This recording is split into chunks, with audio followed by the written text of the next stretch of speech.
natin itong gagawin. I'm gonna first ask Miss Pen and Miss Claire, and then Miss Kai. So we have questions from the press.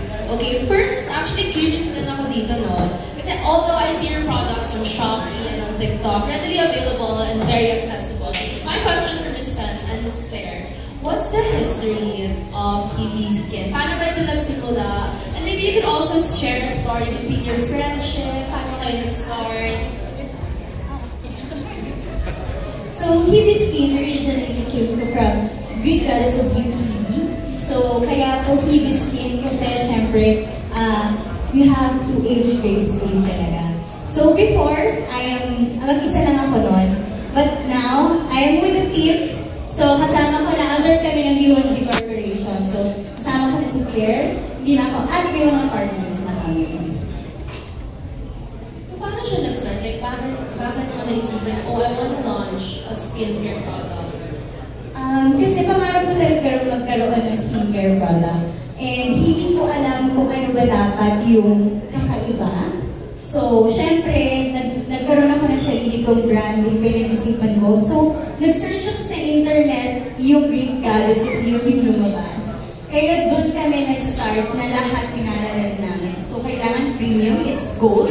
Kaya premium, and of course, very accessible and very affordable. Yeah, thank you so much. Actually, with what you mentioned sa last sentence mo, na very premium and affordable, I have a follow-up question for that, but in a bit.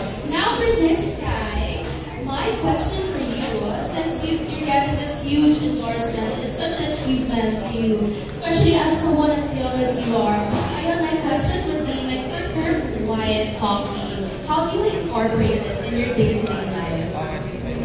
Well, as a newfound artist now, we undergo so many preparations for upcoming projects and shoots, most especially mga shoots talaga.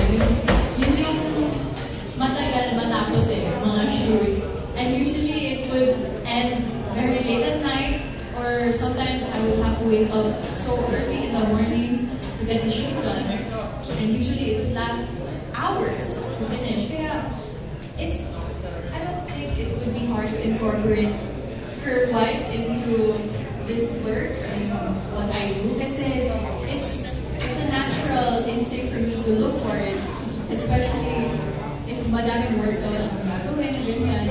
And not only does it keep me awake, in my age of 18 years old, kailangan kong hindi lang dapat palaging tired looking or whatever like that. Kasi Curve White, not only does it keep you awake, no? It also, yes, it keeps you young. So, parang, this is a win-win situation for me. Not only am I awake, but I'm also looking fresh. That's true. Actually, thank you for mentioning about coffee and making you feel awake. Kasi ang problem ko recently with coffee, dehydrated ako palagi with coffee, diba? But with Curve White, this is something that I'm actually excited to try. Not just, syempre, dehydration can cause you dullness in the skin. But with Curve White coffee, this is something na makapag-glow from within. So I'm really excited for this product. Ayan, so my next question for Miss Pen and Miss Claire. So, actually, nabasa ko yung ingredients kanina. Nag-consume ako ng ashwagandha, and I'm so excited for this one. So, specifically for ashwagandha in coffee. Yeah. Diba? Sure, minsan kasi nakaka-trigger ng stress levels yung coffee. But for this one, for Curve White, how did you come up with this coffee with a certain ingredient that was mentioned earlier, like ashwagandha? Does it have that to be beneficial for any person who would drink it? Like, what would be the benefits? And any age ba? Like, for example, say this time, she's 18. But what's the minimum age for this one if you're gonna drink this product? Actually, it is designed talaga for adults, no? But as early as 16, you can take naman yun.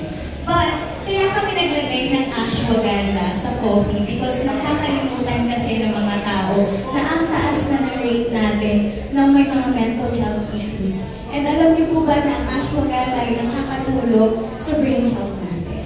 So, naglagay kami nito dahil kailangan, importante po sa amin ang well-being, mental health, at overall ng isang tao.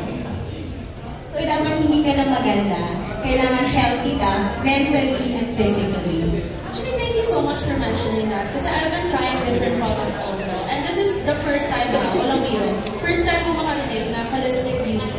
Yung, like a local beauty brand. So thank you so much for inventing this product. Okay, so this guy, for you, what does it mean to be a face or a muse of products that promotes health and boosting confidence and holistic beauty? Well, for me, endorsing a product, as I said kanina, is already a big responsibility. But to stand on a brand such as Eevee Skin that has so much to stand for, not only empowering, youthfulness, health, parang that's an up on me. Kasi as an endorser, not only am I presenting their brand, but I also have to be their brand, what they stand for. Am I healthy? No. Am I? So I have to implement that in my real life, being able to properly endorse this product. So very inspiring. I'm glad to be endorsing this product. Mas nakaka-encourage siya for me to be better. Thank you so much, Ayan. Actually, Ayan, sa mga youth ngayon, syempre you're very young. Nung 18 ako, parang never ko naisip itong holistic beauty na to. So that's why I'm having a vision now kung bakit ikaw yung pinili ng Eevee Skin. So actually, connecting it to the next question from the press also, bakit si Kai ang pinili niyong endorser for Curve White Coffee? Actually, si Kai, siya talaga yung top of mind. Yes. Siya yung clear standout among all our choices. Siya talaga, kaya mag-acknowledge it. Diba? Yes. Kasi we chose her as the face of Curve White Coffee. She perfectly embodies yung face of the brand natin. So very perfect for her. Kasi, ano yung confidence, and yung beauty from within. So, Thank you so much for that, Miss Claire. And so before I forget, so the previous questions came from John Bueno of humagcow.com.